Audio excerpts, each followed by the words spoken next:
आज के इस वीडियो में हम श्री सोमनाथ ज्योतिर्लिंग की उत्पत्ति और उनके रहस्यों के बारे में बताएंगे।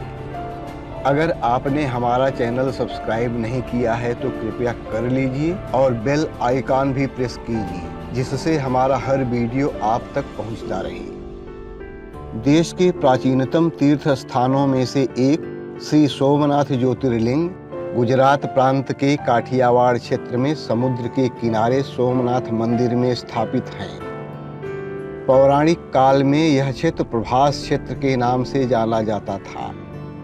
इसका उल्लेख स्कंद पुराण, श्रीमद् भागवत गीता, शिव पुराण आदि प्राचीन ग्रंथों में भी किया गया है। वहीं ऋग्वेद में भी सोमेश्वर महादेव की महिमा का उल्लेख है। यह ज्योतिर्लिंग शिव जी के 12 ज्योतिर्लिंगों में से प्रथम ज्योतिर्लिंग माना जाता है। ऐतिहासिक सूत्रों के अनुसार मुगल आक्रमणकारियों ने 6 बार आक्रमण करके इस मंदिर को ध्वस्त किया। इसके बावजूद भी इस मंदिर का वर्तमान अस्तित्व इसके पुनर्निर्माण के प्रयास और आध्यात्मिक आस्था का परिचायक है। 7वीं बार के निर्माण कार्य में सरदार वल्लभ भाई पटेल और भारत के प्रथम राष्ट्रपति महामहिम डॉक्टर राजेंद्र प्रसाद का प्रयास अतुलनीय रहा। ब्रह्मा जी के आदेश पर सर्वप्रथम चंद्रमा ने यहाँ भगवान शिव की स्थापना और पूजा किया था, ताकि वो प्रजापति दक्ष के शाप से मुक्ति पा सके। यह कहानी पुराणों में विस्तार से वर्णित है, जो इस प्रकार है। दक्ष प्रजापति की 27 कन्याएं थीं। प्रजापति दक्ष ने अपनी सभी पुत्रियों का विवाह चंद्रमा के साथ कर दिया। पत्नी के रूप में दक्ष कन्याओं को प्राप्त कर चंद्रमा बहुत खुश हुए और दक्ष कन्याएं भी अपने स्वामी के रूप में चंद्रमा को पाकर अति प्रसन्न थीं। चंद्रमा की उन 27 पत्नियों में से रोहिणी उन्हें सबसे ज्यादा प्रिय थी, जिसको वे विशेष आदर तथा प्रेम करते थे। उनका इतना प्रेम अन्य पत्नियों से नहीं था।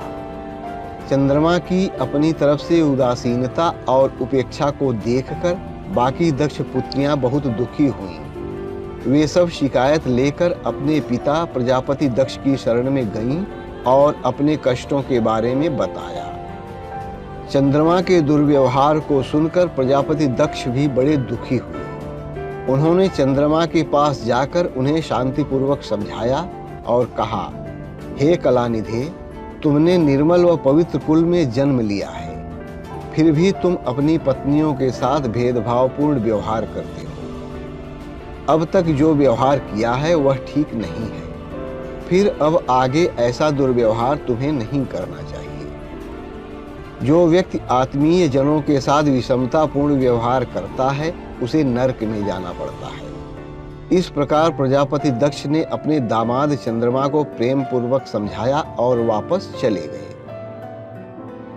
इतना समझाने पर भी चंद्रमा ने अपने ससुर प्रजापति दक्ष की बात नहीं मानी। रोहिणी के प्रति अति आसक्ति के कारण उन्होंने अपने कर्तव्य की अवहेलना की तथा अन्य पत्नियों के प्रति उदासीन ही बने रहे।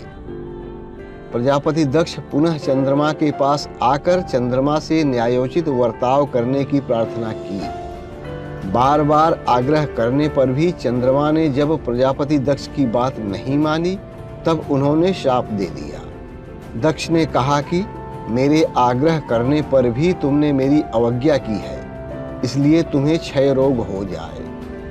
इस शाप के कारण चंद्रदेव तत्काल क्षय रोग ग्रस्त हो गए।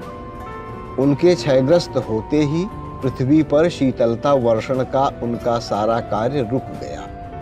चारों ओर त्राहि त्राहि मच गई। चंद्रमा भी बहुत दुखी और चिंतित थे। उनका कष्ट देखकर इंद्रादि देवता तथा वशिष्ठ आदि ऋषिगण उनके उद्धार के लिए पितामह ब्रह्मा जी के पास गए। सारी बातों को सुनकर ब्रह्मा जी ने कहा, चंद्रमा अपने शाप विमोचन के लिए अन्य देवों के साथ पवित्र प्रभास क्षेत्र में जाकर मृत्युंजय भगवान शिव की आराधना करें। उनकी कृपा से अवश्य ही इनका शाप नष्ट हो जाएगा और ये रोग मुक्त हो जाएंगे। उनके कथनानुसार चंद्रदेव ने घोर तपस्या करते हुए खड़े होकर 10 करोड़ बार मृत्युंजय मंत्र का जाप किया।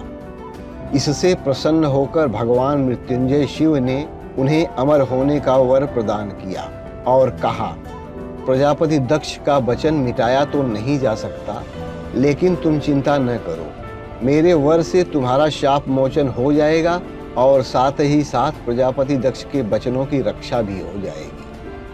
कृष्ण पक्ष में प्रतिदिन तुम्हारी एक एक कला क्षीण होगी, किंतु पुनः शुक्ल पक्ष में उसी क्रम से तुम्हारी एक एक कला बढ़ जाया करेगी। इस प्रकार प्रत्येक पूर्णिमा को तुम्हें पूर्ण चंद्रत्व प्राप्त होता रहेगा। चंद्रमा को मिलने वाले इस वरदान से सारे लोकों के प्राणी प्रसन्न हो उठे।